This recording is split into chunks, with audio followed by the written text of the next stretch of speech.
Breaking news. చేరిలింగంపల్లిలోని Gangaram పెద్ద చెరువును సందర్శించారు హైడ్రా కమిషనర్ రంగనాథ్. 5 ఎకరాల చెరువు కబ్జాకు గురైందని ఫిర్యాదులు అందడంతో రంగంలోకి దిగారు. చెరువులో మట్టి నింపుతున్న ప్రాంతాలను పరిశీలించి వారిపై కేసులు నమోదు చేశారు. భూమి తమదని చెప్తూ ఉన్నారు. అన్ని పత్రాలతో హైడ్రా ఆఫీస్కి రావాలన్నారు. ఎప్పుడు చేశారు ఆ ఎఫ్ఐఆర్? ఎప్పుడు చేశారు? 24 ఇప్పుడు ఎండింగ్ ఇప్పుడు దాంట్లో ఏం చేయాలంటే బండి నెంబర్లు ఇస్తున్నారు కదా, బండి నెంబర్లు డ్రైవర్లని ఓనర్లతో ఇక్కడ ఆల్రెడీ ఇక్కడ గతంలో డంపింగ్ చేస్తే కేసెస్ కూడా పెట్టడం జరిగింది డిసెంబర్ 2023లో. అట్లానే ఈ మధ్య కూడా డంపింగ్ చేస్తున్నప్పుడు హైడ్రా ఎవరైతే కనుక సెక్యూరిటీ ఉన్నారో ఇక్కడ వాళ్ళు కూడా పట్టుకొని ఇక్కడ వాళ్ళు కూడా కంప్లైంట్స్ ఇచ్చారు.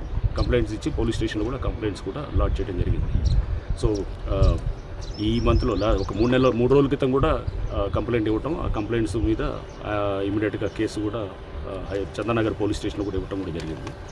లాస్ట్ మంత్ కూడా ఇవ్వటం జరిగింది. ఈ డంపింగ్ అనే దాన్ని ఆపడానికి కోసం హైడ్రా పోలీస్ స్టేషన్ రేపు చాలా ప్రధానంగా పనిచేస్తుంది. దీని వెనకాల అంటే ఊరినే బండ్లు పట్టుకోవటం కాదు, డ్రైవర్లను పెట్టడం కాదు, దాని వెనకాల ఎవరున్నారు, వ్యాపారస్తులు ఎవరు డంప్ చేస్తున్నారు, ఆ ప్లాట్ ఓనర్స్ ఎవరన్నా దాంట్లో ఇన్వాల్వ్ అయినారా, దాంట్లో ఎక్కడి నుంచి తీసుకొచ్చి ఎక్కడ డంప్ చేస్తున్నారు, ఇవన్నీ కూడా చెక్ చేసి హైడ్రా పోలీస్ స్టేషన్ రాగానే ఆ వెహికల్స్ కూడా సీజ్ చేసి చేయడం జరుగుతుంది.